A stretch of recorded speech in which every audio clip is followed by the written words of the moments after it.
Code of conduct. Heavy is the head that wears the crown. I put in extra work that just can't be found. I took the sword out the stone, wasn't a thing. Look me in my eyes cause I'm a king. Look me in my eyes cause I'm a king. God made me punch in accurate numbers. My castle won't crumble. What I tackle will fumble. I've been a leader when they ain't see it, but now my feet up. According to me, royalty didn't end with King Tut. Crown on my head, clouds is at my legs. Big says sky is the limit. I look down on the ledge. I push the bar like I'm opening a cell. Hands in my cookie jar, you won't come out with a single nail. I need all of mine. The weight of my shoulders won't fit on a scale. What's a king to a giant? Well, Goliath fell. Even if we playin' chess, dog, this king can't be checked. I make all my moves on the board, I invented my steps. I'm a king, the blood of a ruler, I feel like Mansa Musa. Make your squad disappear like landing by the Bermuda. Triangle, look at it from my angle. I'm a king, the closest thing to being one of God's angels. I'm a king. Heavy is the head that wears the crown. I put in extra work that just can't be found. I took the sword out the stone, wasn't a thing. Look me in my eyes cause I'm a king. Yeah, y'all know what time it is. Good morning, good afternoon, good evening, and good night.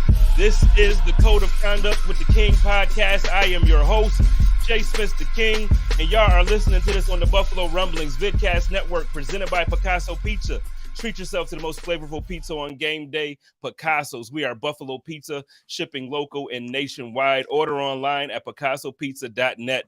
What is going on, ladies and gentlemen? I am back. I'm excited after a week off. After everything that happened with DeMar last week, I didn't feel comfortable going live last week, so we took a break, and then it just lined up to where I can get my guy on. I'm going to tell y'all, I felt a lot like a lot of you did in Buffalo for a while. I was like, yo, I don't like this dude. But then I found out that he's a good dude, and we connected. We talked a little bit. He's a good dude. I want to welcome everybody, the host of the Smoke Show, my guy, Nicky Smokes. What's going on, brother? What's going on, brother? It's a blessing to be here. It's a blessing to have me on. And I'm glad I got to change your perspective, because I definitely rubbed a lot of people the wrong way, understandably. But if that's the worst thing I've done in my life, I'd say I'm a pretty good dude compared to a lot of shit that goes on in the world today. Obviously, it felt bad with everything that happened, and I'm going to try to run into Chef and buy him a drink. That's the least I could do, but I'm happy to be here, and I'm very happy for you guys and your whole fan base, and that whole thing with DeMar was unbelievable, and it's just so amazing how God works his way. I think God shows himself through sports. I don't want to start preaching up here, but I think it's just so crazy that they run the kickoff back for the first time in 3 years, 3 months, and it's just the first play. It's just unbelievable. So that was the first time I was ever watching, and obviously we needed you guys to win, but I was like, damn, I'm actually really happy for the Bills, that they're scoring touchdowns and doing good. So that was a blessing to see. That was awesome. Yeah, man. I was just having a conversation with somebody else right before this, and they were saying if I didn't believe in God, just like the way this stuff is going, it almost is just like it's a story that was predetermined. But I know you mentioned that you're gonna try to link with the chef and buy him a beer. I will let you know I tried to get him on tonight.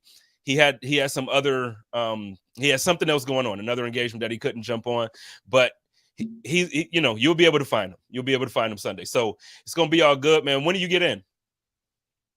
I fly out Friday at 11:36, so I'll be in Buffalo at 1:32. Okay. So here's the thing. Before we get into the game, and before we get into all of the stuff that we're going to talk about, I just got to let you know, I saw you tweet the other day, what wings and what flavor or whatever it was that you tweeted. You got to go to Barbell. I know you're going to get a lot of people talking about wing nuts. Okay. I just saying, you're going to get people talking about wing nuts. You're going to get people talking about all these different places. Now for pizza, Buffalo Rumblings represents Picasso Pizza. So we get that out the way. But when it comes to wings, bro, if you don't go to Barbell, I'm going to be so disappointed in you. That's the spot to go. My boy that's picking me up from the airport, he says, I'm picking you up, and that's the first place we're going. And I didn't want to sit here and mess around. I wanted the sauce because, I got some wing spots down here where they have their sauce, and everyone's telling me about this honey barbecue something that I have to get. That's the one.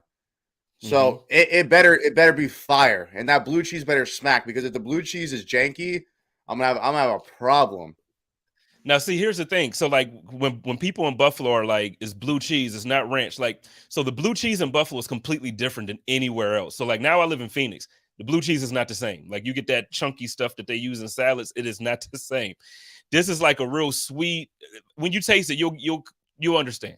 You understand. And everybody in the comments is Cajun honey butter barbecue. So, and that's Josh's flavor. Just so you know, like Bar Bill got this thing, and that's Josh Allen's personal favorite flavor. So I think that might be a reason why Buffalo loves it so much, because we love everything that Josh does, but they're actually good, and the wings are just perfection, bro. Perfection. Perfect size, because I don't like wings that are like too fatty, and it's like it's almost too much meat on there. No, it's the perfect ratio. Like you'll be able to eat the whole you'll eat the whole order. I can't wait, because I love wings. I just had wings tonight for dinner. And I started texting my boy Bobby. He's my co-host. He lives in Rochester. That's who I'm staying with. But he's picking me up from Buffalo. And he's like, "Dude, you have not had wings until you have wings down here or up here." It's like, sign me up, sign me up. And he's talking about this garbage plate. Have you had this garbage plate that he's talking about? I'm not a fan of the garbage plate. I'll probably lose a couple fans on this one, but I'm not a fan of the garbage plate. I'm just not. It's heartburn all day for me. I can't do it. It's just like a bunch of everything. It's the garbage plate. It's just not it. But go ahead and try it. You got to have the experience. You know what I mean? Like you got to have it. I've had some, and I'm just not a fan of it. But Sarah's saying you got to get the extra crispy when you go. I agree. I always get mines, but I don't know how you like your wings. But me, I need them to be real crispy. And I'm telling you, man, you got me a little jealous that I'm not there this weekend just for Bar Bill. Every time I come home, it's the first stop I make. Before I go see my mom, I go to can't wait. So, let's get a little bit into football though. So, let's do it. Wait, rewind. We're gonna get into football, but rewind.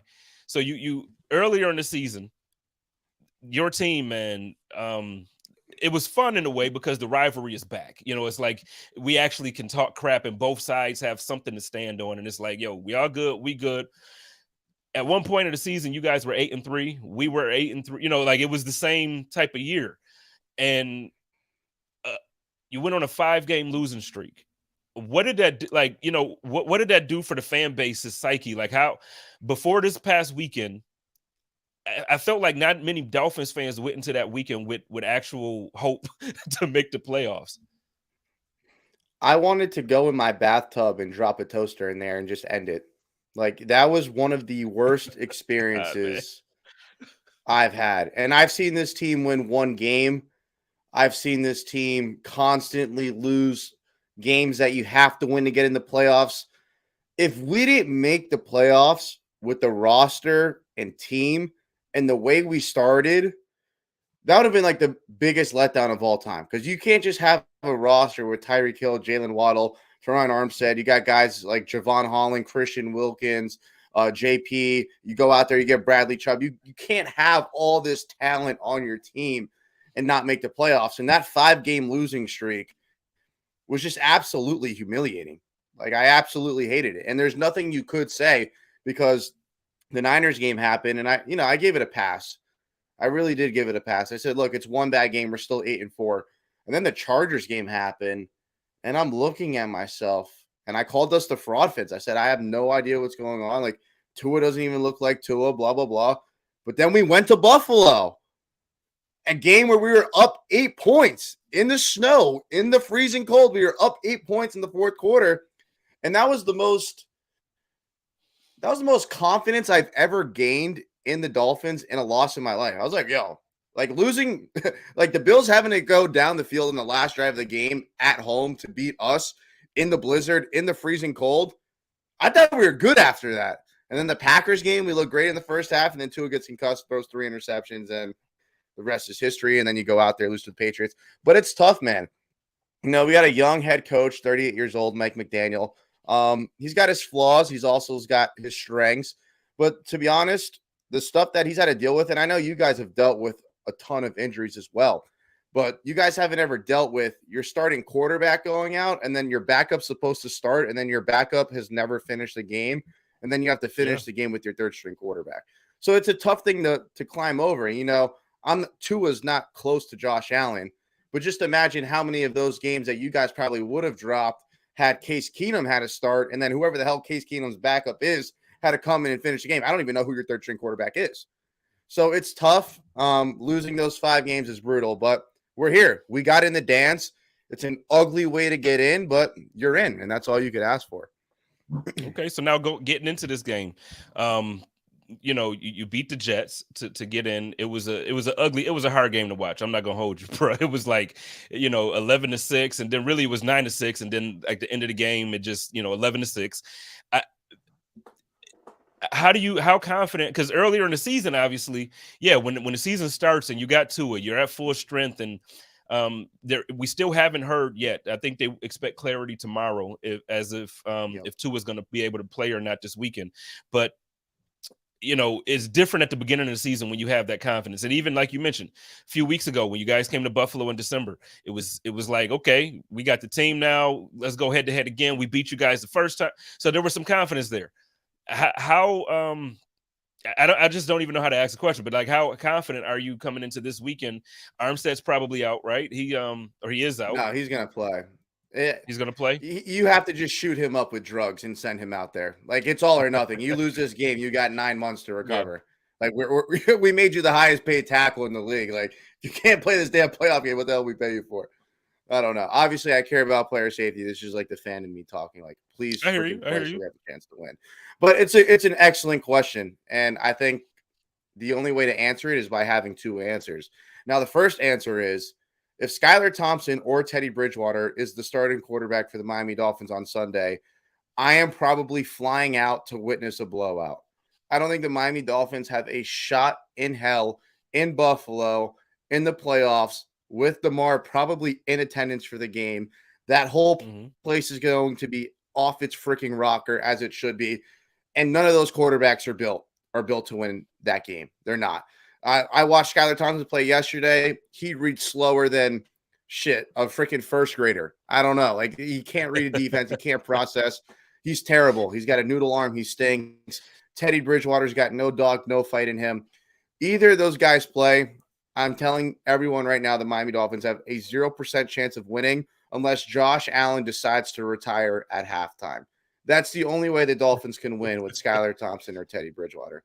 However, if Tua does go out there and play, I think we have a shot. I'm not going to say that we're going to go out there and win, but the first time we played y'all, we beat you by 2. The second time we played y'all beat us by 3.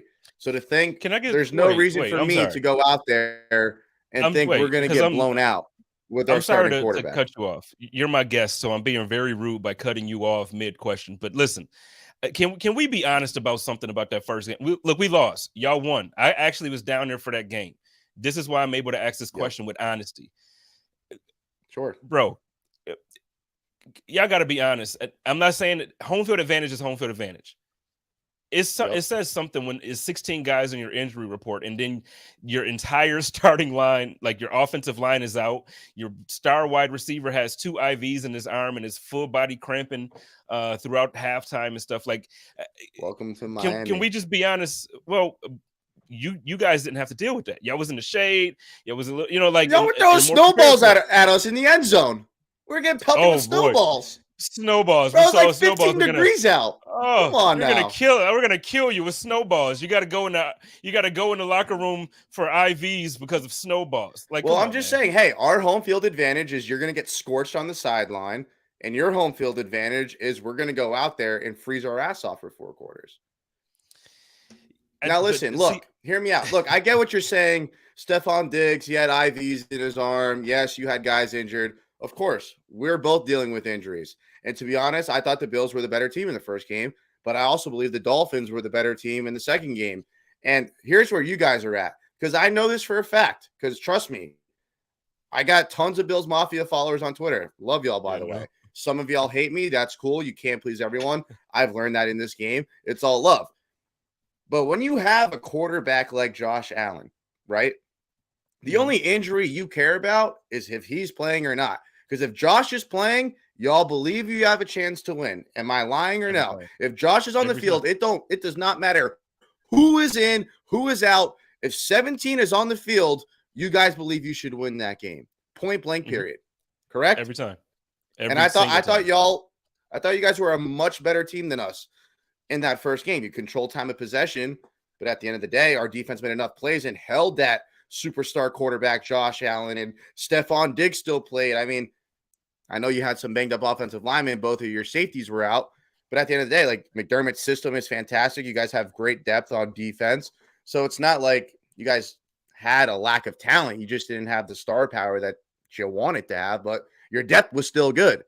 Josh played a great game. I thought you guys were a better team the first game, but I thought the Dolphins were the better team the second game. And if Mike McDaniel wasn't trying to get all cute on 3rd and 1 on the Buffalo Bills 11-yard line with 9 minutes left, and you have a chance to go up, 14 points, and instead you settle for a field goal and give Josh Allen the ball back in a one-score game, and he goes Michael Jordan jump man for the 2-point conversion, and you gave that game away. And I think both teams gave the game away when they both lost. Josh Allen skipping rocks on 4th and 2. I don't know I forgot who he was throwing to, but the guy was wide open. And then we got freaking Mike McDaniel trying to throw the football on 3rd and 1 on the Bills' 11-yard line with 9 minutes left in the fourth quarter. And that first game, I mean, it was a touchdown, a drop. Gabriel Davis in the end zone dropped a ball that he should. I mean, but he's been dropping balls all season. I've been super critical of Gabriel Davis. I know a lot of people around the league, like other teams, are like, man, they remember the Kansas City games. They're like, oh, Gabriel Davis is that dude, and he just.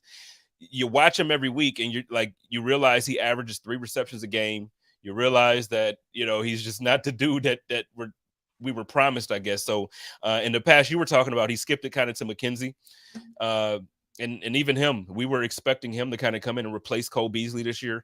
Didn't happen. It just isn't. I don't know. I feel like we got the number 2 offense in the league, but for some reason, I still feel like we so underperformed, man. And now on the flip, though, if Tua does play, I think it's been, and I had to give him credit after the season started, like after 5 or 6 games, I'm like, Tua's proven me wrong in everything that I've thought about him. I thought, obviously, I do feel like, you get improved receivers, you get Tyreek Hill, Jalen Waddle is a monster. Like, the guy is he's insane. So you get those guys to go with that. And, it's like, okay, they're going to make Tua somewhat better. Tua was dropping dime. It wasn't like every single pass was like a 3-yard pass and then they turned it into a 70-yard gain.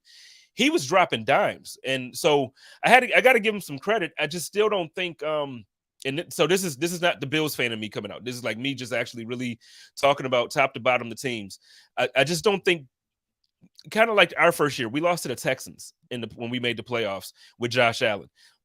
I just feel like, the experience at this point in the team together. Now, Tyreek Hill has that experience, obviously, but the team as a unit and Coach McDaniels, I just don't know if this is the time. And, I get it, as a fan of your, for you being a fan of your team, you're like, man, but anything is possible. You play the game this weekend.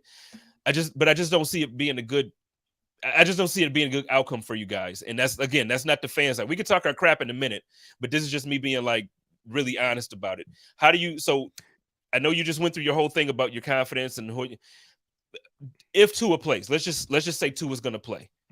You feel confident. How do you feel this game? How do you guys have to play this game in order to win it with Tua as your quarterback?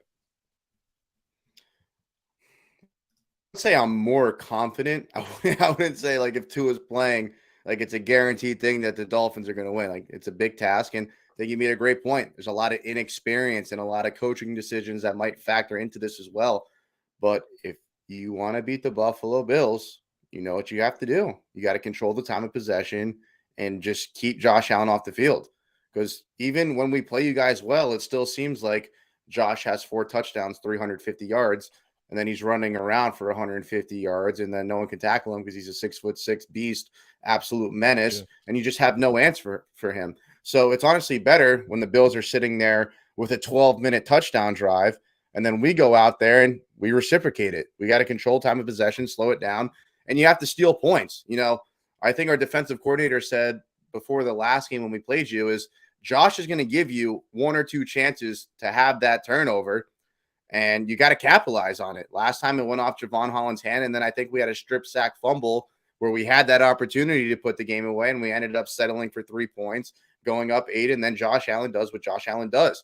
But I think our best bet is to just run the football down your throat like we did last time.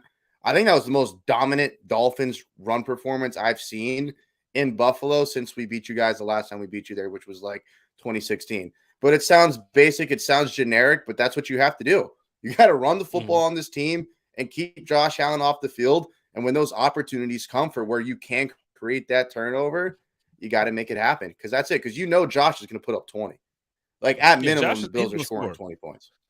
He's like, it does not matter what game plan you have. It's like Jordan and LeBron. You could come up with whatever the hell you want. He's still going to get his 20 and 10. He's still going to get his 25 and 10. It doesn't matter. So you just got to control it as much as you can.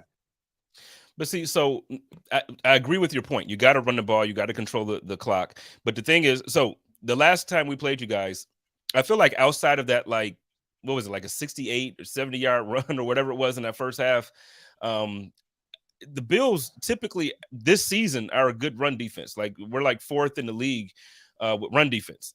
I don't feel like it's going to be a consistent thing that teams can come in and say, oh, we expect to run the ball on the Bills this year. So when I'm saying that is, if that doesn't work and you have to put the ball into his hands, or if Teddy Bridgewater plays and you have to put the ball in Teddy's hands, you got to find a way. So I mean, like, what? Because again, like I said, this is just going off of, it's been a full season now. We got a full season worth of data, and the Bills are an actual good run defense. So if we shut that down, what are you guys going to do? Well, here's the thing, and I could either be a fanboy here or I could tell you the truth. If we have to put the ball in Teddy's or Skyler's hands, we have literally 0% chance at winning the football game. Zilch. If we put the ball in Tua's hands, I'm confident in this football team. I'm confident in this offense, because just like you watch your Bills every week, I don't miss a single snap of the Dolphins. And this offense is literally night and day when Tua plays and when he doesn't play, and when he plays without a concussion and when he plays with a concussion. So if Tua is not concussed and the ball is in his hand, I trust him to make the right decisions, because he played great against you guys in Buffalo. And it's going to be 29 and sunny, and I could do 29 and sunny. I'm about that. So I know those players are going to be about that too. I have no problem with Tua taking it over the top, and I believe we have the guys to do that. Now, is Poyer going to play? Yes, Poyer's playing. He's probably, if he wasn't a Bills player, he'd probably be my second favorite safety in the league after Javon Holland. That guy's an absolute savage. If he's on the field, like, he controls everything for that defense, at least from my point of view. I think when he's out there, I don't think the Bills have lost when he's played. Is that correct? That is correct. 12-0 when All-Pro plays, 1-3 when he doesn't. Yeah, he's a menace. I have the utmost respect for him. He's an absolute beast. But that doesn't change the fact that Tyreek Hill and Jalen Waddle are still on this football team. And I know you guys still wake up at 3 a.m. and you're thinking about Tyreek Hill throwing up the peace sign the last time you've seen him in the playoffs. So, like I said, if Tua has the ball in his hands, I got faith. I got faith in this team, and I think it's going to keep me and you on the edge of our seats until the fourth quarter. However, and like, this is how drastic of a drop-off it is. If it's Teddy or Skyler, we have absolutely 0% chance at winning the game. And I do want to go back to one point you made earlier. Sorry if I'm just going on and on and on. No, do it, man. Dude, I thought Tua was trash. I thought Tua was trash before this year. I wanted to draft Tua. I was so about, let's go get Tua. And then coming into this year, I was like, bro, I don't think he's the guy. I didn't think he had the talent. I didn't think he had the durability. I didn't think he had really anything. I was like, we completely whiffed. We should have got Herbert.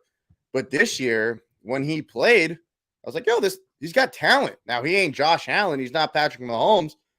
But he's a good quarterback. You know, he's not a scrub. He's not like a bottom 5 quarterback where you're playing him. You're like, oh, this is free money. Now, he's checked out the talent box for me. He's great with his decision-making. Just not durable enough. Like, that's my only problem with him. He thinks he's Josh Allen.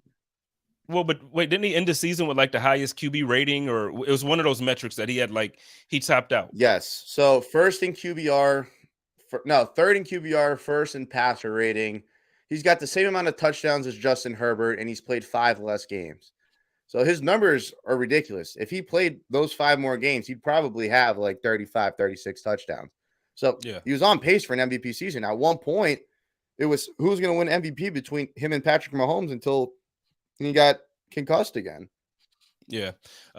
Shout out to my guy Buffalo Freddy here. He says that you won't be bringing the smoke this weekend, but he wants to know your favorite type of fried fish. And I'm guessing the reason is I was going to suggest to you, when you go to the tailgate, when you're at the stadium and you're looking to tailgate, right next to the stadium, there's the Bills Mafia House. And my man Buffalo Freddy, every single week, some weeks another person will do it, but for the most part this season it's been him. He feeds you, man. He either got brisket, he got ribs, I'm guessing it's fried fish this weekend. So I'm guessing he's gonna have a plate reserved for you. Hey, I am going to take you up on that offer because I love fish. And to be honest, I'm the easiest guest to please. So whichever fish you make the best, I will devour it. I am the least picky eater you'll ever meet in your life. You put it in front of me, I will eat it, and I will smile ear to ear, and I will thank you from the bottom of my heart. Because that's the way to my heart is with food. Well, see, Bills Mafia, we talk crap, man, and we just as passionate as Miami Dolphins fans, and that's why a lot of them. That's why you rubbed them wrong when you did the whole thing earlier in the season. But the thing is, at the end of the day, we a town full of love, man. So we gonna feed you, we gonna take care of you. You're gonna be able to go back home, and you're gonna be like, man, them Bills fans. You might not be happy with the outcome of the game, but you're gonna go back and be able to say some good stuff. And speaking about my man Dan Freddy, I do got to say to everybody, I say this every single week, he has the best damn barbecue in Western New York. If y'all don't believe me, go ahead and check him out. Hit him up. I will make sure I Zelle you back your refund if it's not like you think. And then on top of that, you already know Buffalo is the town party or the party town, all of that crap. We gonna party it up, man. Hit him up. He got tents. He got tables and chairs. These ain't the jumping through tables, but he got tables for you. He got the bounce houses. He got all that stuff. Hit my man Dan Freddy up at 716-4-FREDDY, 716-437-3339. Now, one more thing I got to say. You mentioned my man Jordan Poyer. I have a special exclusive interview with my dog this week. It's going to be airing Thursday night at 7:30 p.m. Eastern time. It's only going to be on the Buffalo Rumblings and the JSpenceTheKing Twitter handles. It's not going to be on YouTube. It's going to be on Twitter. So make sure if you're not following me or following Buffalo Rumblings, you want to do that. We're going to have a really good conversation. We're going to talk about a lot of stuff that you probably want to know about. We're going to talk contract.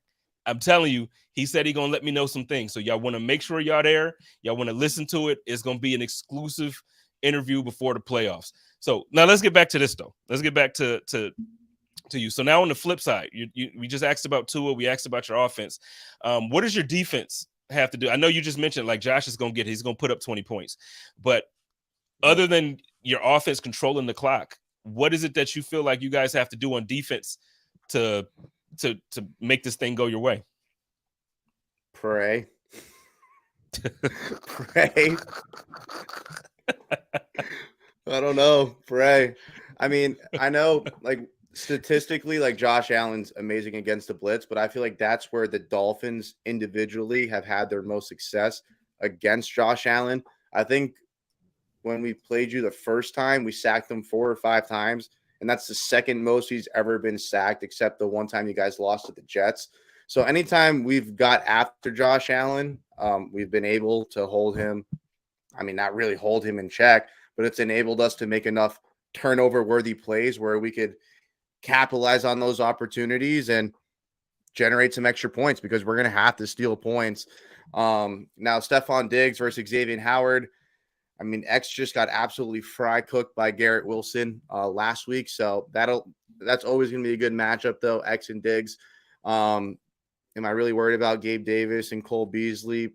Probably not, to be honest. But I think Cook's been running really hard for you guys lately. I don't know why you guys keep running Motor out there. Maybe it's like a veteran respect thing. But I feel like Cook definitely has a lot more juice. But I think that's where you guys are going to find a lot of trouble. Because outside of Josh Allen running, it's hard to run on our D-line. I think we have one of the best run defenses in the NFL. Christian Wilkins almost has 100 tackles as a DT.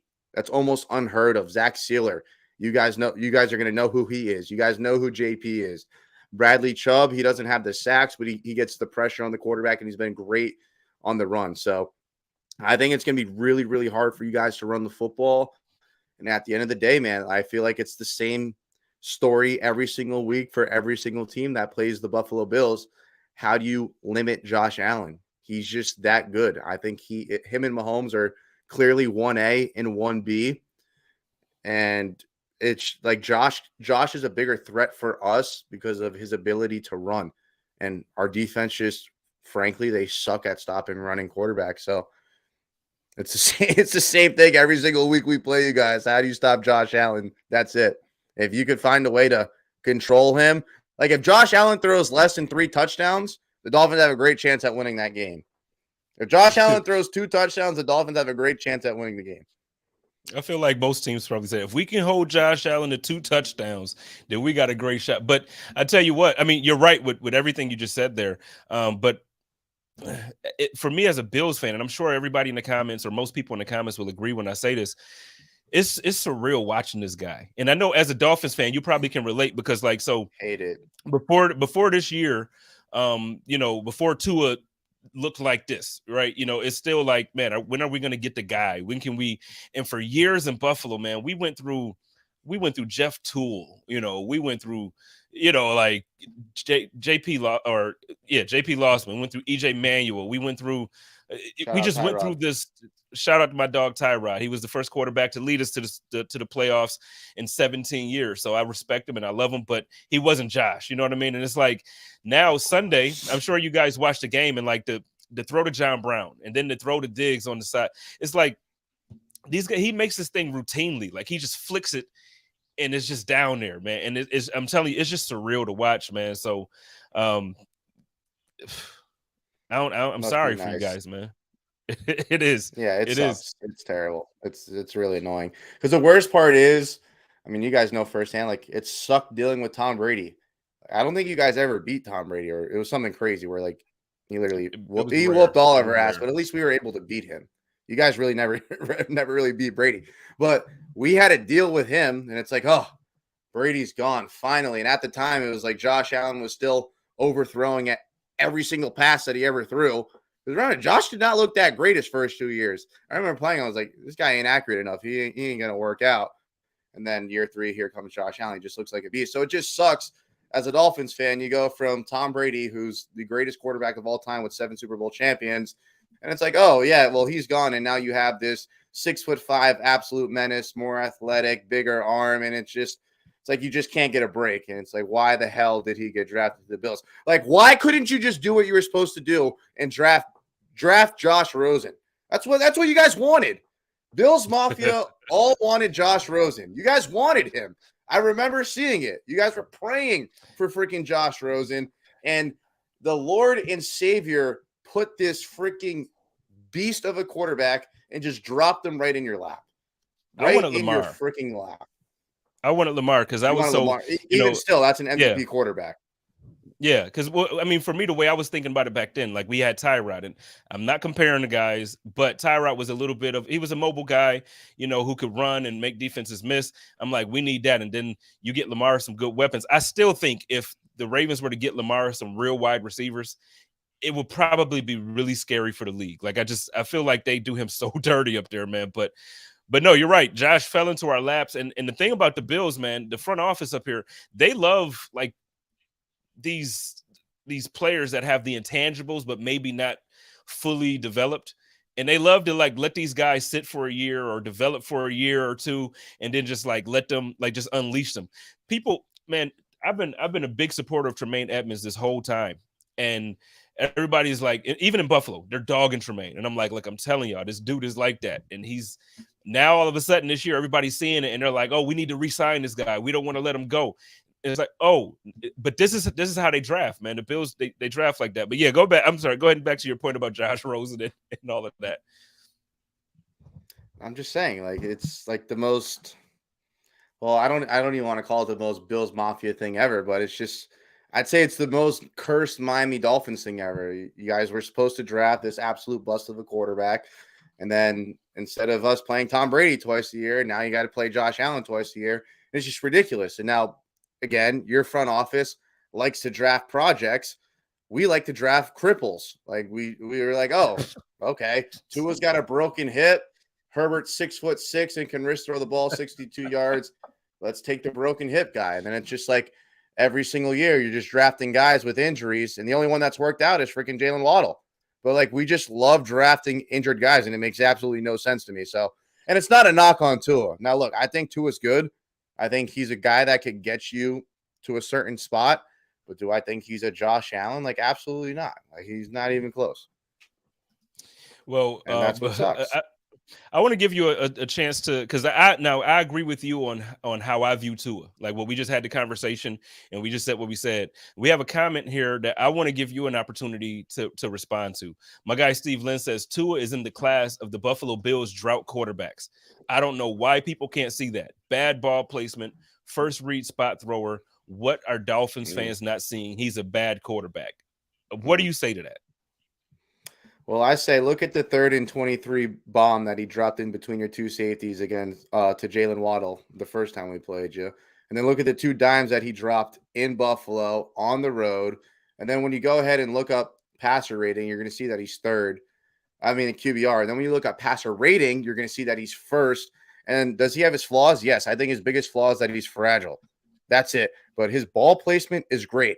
Outside of the 3 picks when he was literally freaking concussed and didn't know the play calls, he was saying, like he was telling the team. Raheem Mostert said after the game, he said, I didn't even know what the hell we were doing because the play calls weren't making any sense. So yes, what do I expect his ball placement to be off when you have a concussion and you don't know you have a concussion? Yes, absolutely. But Tua's best thing, he's quick and he's accurate, and the numbers back it up. 25 touchdowns, 8 interceptions. Do I think he's Josh Allen? Absolutely not. But if you want to sit up here and knock him like he hasn't been playing quality football, like he wasn't second in MVP voting at one spot, it's just I don't see it. I don't get it. And I'm like, again, like I'm not this Tua stan that was here defending him each and every single step of the way.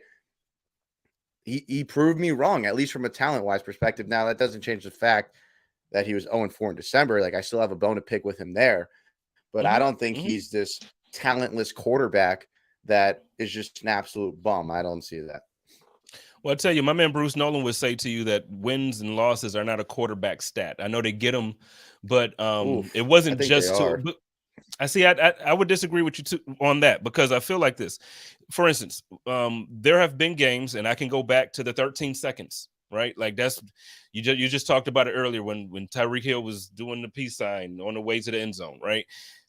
When Josh Allen walked off that field, we were up, and we went to overtime. You know, when they tied it up, but we were up, and that was a defensive miss. That was a special teams miss. It was not a quarterback stat that we lost that game. Josh, he went out there and won that game for us twice in the 2 minutes. So I think there's multiple things that we can, like different examples we can bring up probably to support each argument. But I don't feel like, I don't personally feel like quarterbacks are the only guy on the team. Like you have some teams that win defensively. So I just think it depends on the way the team is built. With Miami. Well, how about this though? My bad. I don't mean to cut you off. Go it's your show. No. You good? Do you think the Bills would have as many wins if they didn't have Josh Allen? No, but I think so for us this year especially, I think we're built around Josh Allen. So what I'm saying is different. And but even if, again, last year we were built around Josh Allen. In that last game of the season that we didn't win, I just could not find it in my heart to put it on Josh Allen. Like there's no way in the world I could be that upset. Right, but there's Josh. But you got to take the good with the bad. You know, like the Vikings game. You're going to put that on Josh Allen, right? You can't fumble the ball on the 1 yard line with 5 seconds left. I put that on Josh for the execution, but I think you have to be a smart offensive coordinator or a smart head coach. And when you're literally lining up and your feet are set in the end zone, I think it's a pretty. Now it was a snap fumble, like it was the way the snap went.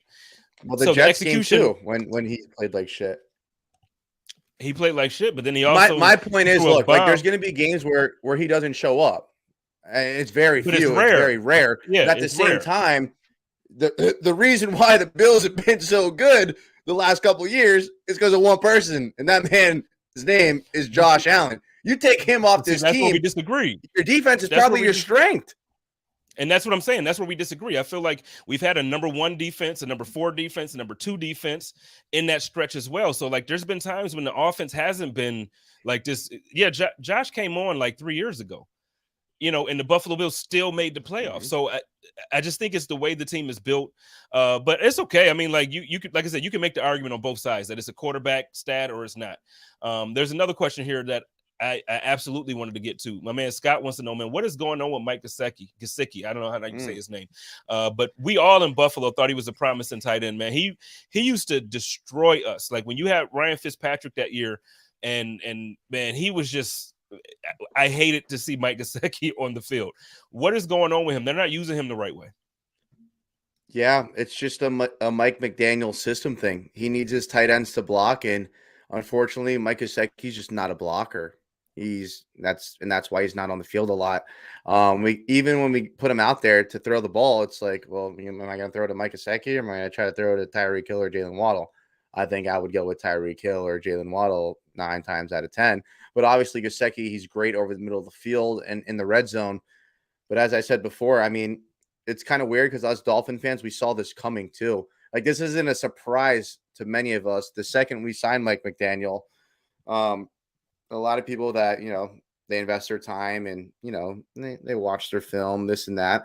It almost was like, yo, Mike Gesicki's just not going to fit in just because his inability to block. He's never been asked to block because he's been a 6'6" absolute athletic beast, and it doesn't fit Mike McDaniel's system. And that's why he's not on the field. And to answer your point, he's not being utilized correctly. And I do think that's a knock on McDaniel for not being able to somehow get this guy involved in the offense, because we all thought he was a staple in this offense. Like with him and Fitzpatrick, it was great.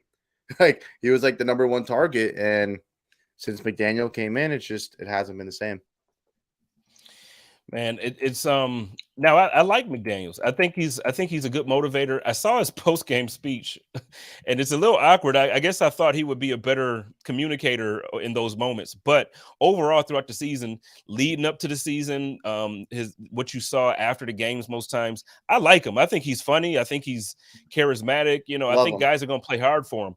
Yep. I was just going to ask you, so how do you feel about McDaniels as a coach, man? Like where are you at?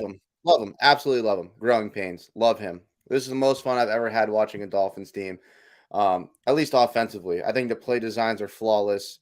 I think it's almost too complicated of a system, though. I think he's got to turn it down a little bit. We got so much pre-snap motion, and I just really believe that they got to run it back with the same core, because once you master this offense, I truly believe it's going to be a thing of beauty.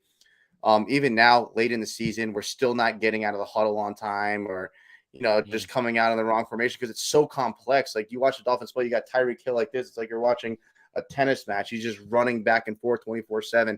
So it's a very, very complex system. I just think it needs time to develop. And to be honest with you, I think if we got rid of him, it'd be a big mistake. And I go back to, it might have been the 2018, 2017 Bills. I think you had just hired McDermott and you guys almost beat the Patriots on like some night game or something. And I just remember them talking about like the young talent, and you're like, yo, watch out for this team. They're on the rise.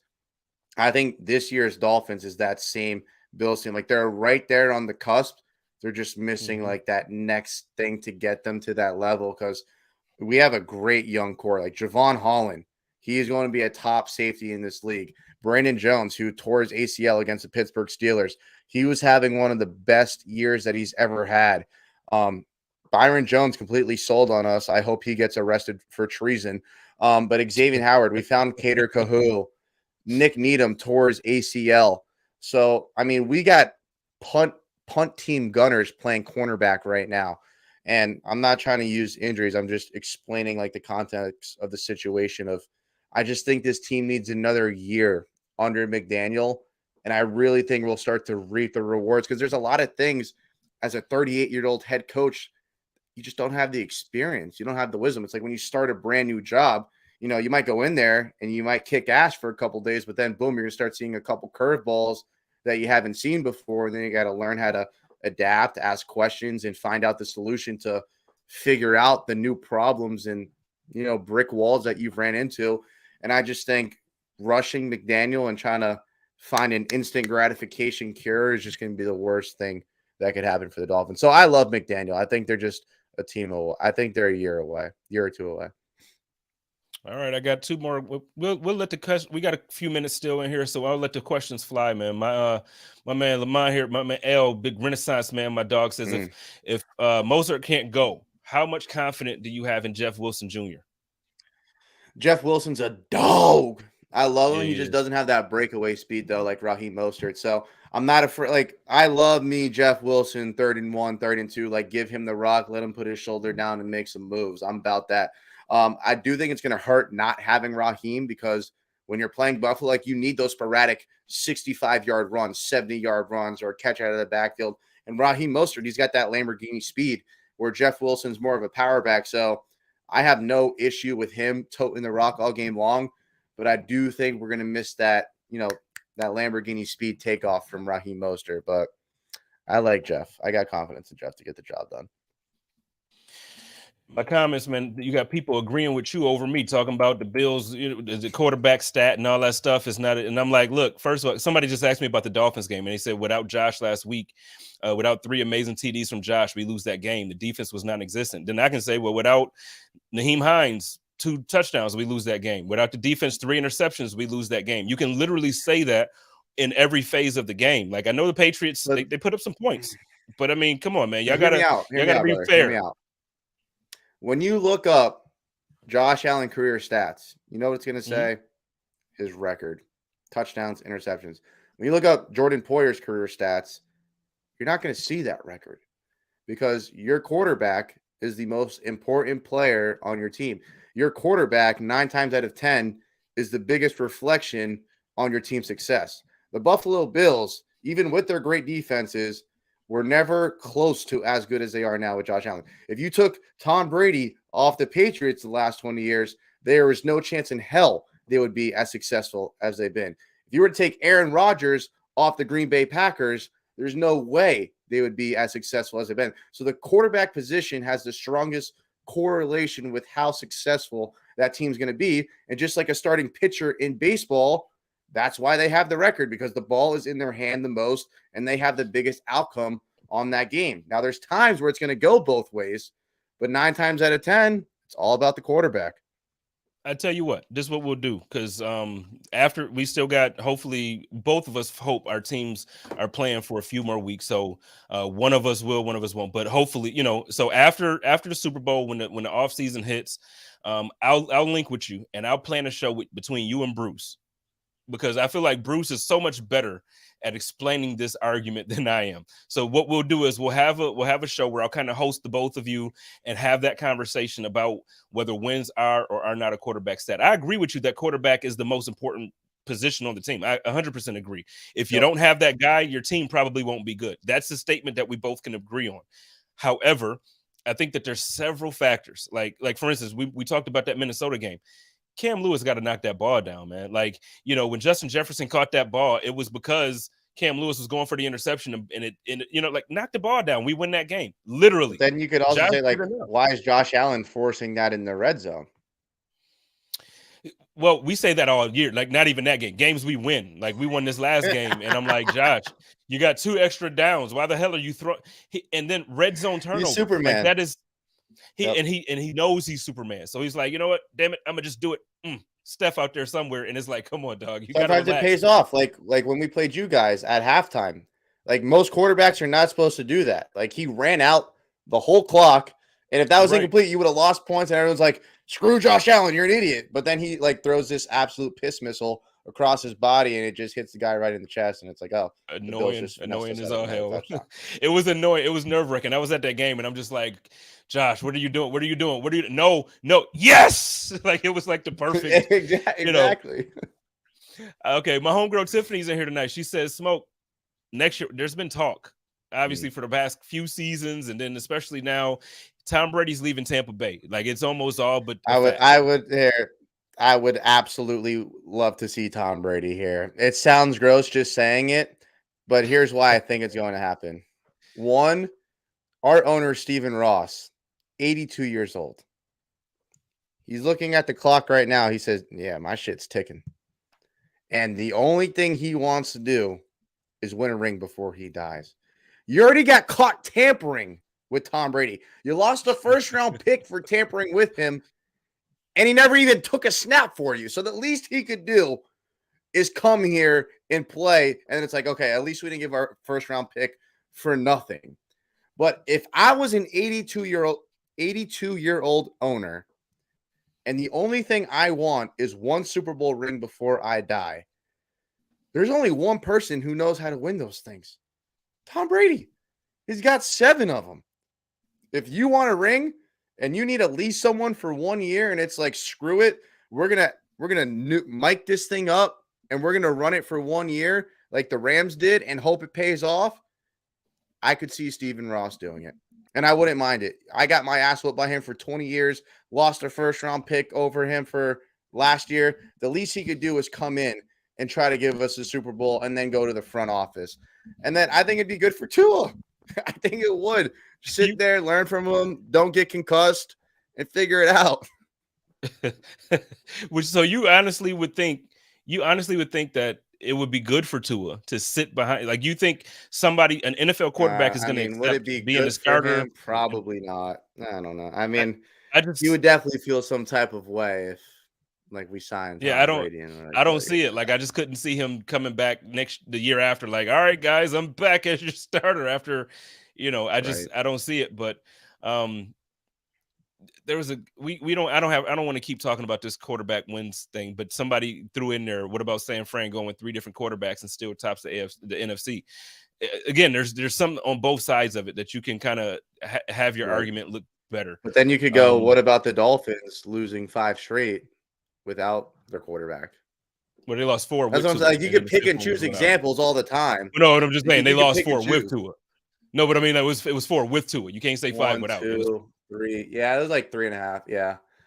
Well, I mean, we haven't won a game without Tua either until last week against the Jets. And that was, by the way, the only time our backup quarterback started and finished a game. It was last week.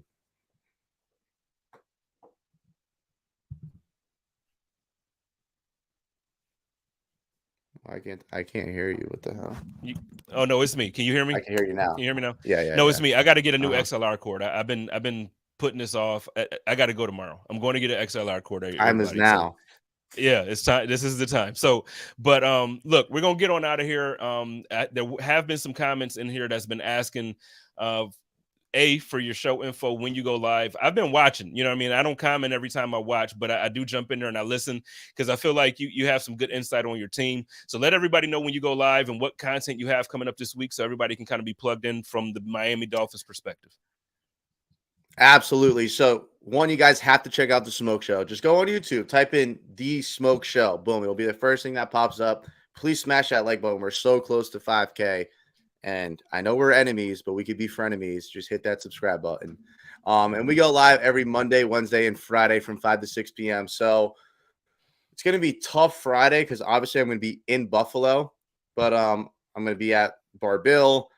I don't know. I might get a little buzz on, blah, blah, blah. But we will be live on Wednesday, guaranteed for sure. Then we're obviously going to get some live game content going on Sunday. And then I'll try to make a big video. But every Monday, Wednesday, Friday from 5 to 6, right there on The Smoke Show, you'll see us there. So that's where to find me. And Twitter. Check 'em out. At Nicky Smokes. But y'all already know what my Twitter is, so I ain't got I got him. Yeah, I got him on Twitter. But no, check him out. The show is actually like really good. I do watch it a lot because again, I feel like I try to find my AFC East guy, or lady, like whoever has good content for it. I find it and I stick with it. And I feel like you have like the good balance of being a fan, but also like really being able to speak about your team and knowing what you're talking about. So I do enjoy your show, man. And look, good luck this weekend. Not too much. I hope we absolutely wipe the floor with you guys, but I do hope that you enjoy your trip up to Buffalo. I hope you have a good experience. Meet up with my man Dan Freddy and Sarah Larson. They're gonna take care of you.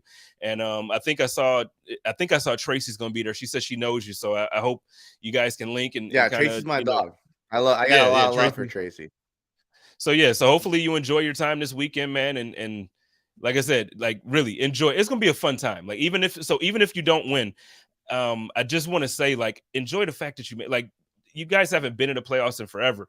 This was something I had to tell Bills fans a few years ago when we weren't in the playoffs for 17 years. And I'm like, okay, look, don't go into this game expecting us to like make a run and win the Super Bowl in the first year. Like, just enjoy the ride. Understand, like, hey, we're going. So, and I'm saying the same thing to Bills fans. Now, it's going to be a really shitty day if we lose to the Dolphins. I get it. It's going to be a great day. It's going to be a real shitty day. But listen, if we win our first playoff game in 22 years in Buffalo, I'm just going to walk around kissing everyone on their forehead. Like, I would just start crying. That'd be the greatest day of my life. If we beat Josh Allen and the Bills in freaking Buffalo for our first playoff win in 22 years, I might not leave the state. I might sleep there. I might sleep in my seat and just not leave. That would be the greatest day of my life. Not even close. Well, I tell you what, it's not going to happen. So let's not even go that far. Come on, it could happen. It could happen. Deep down, it could happen. No, honestly, man, it's 0% chance in the entire universe. You don't see. There's no way in hell the Buffalo Bills lose. I just want you to say that. So if the Dolphins win, I have this clip of you saying there is absolutely 0% chance that the Miami Dolphins win. My dog, I will download this clip. I will edit it and send it to you. I will email it to you so you have it.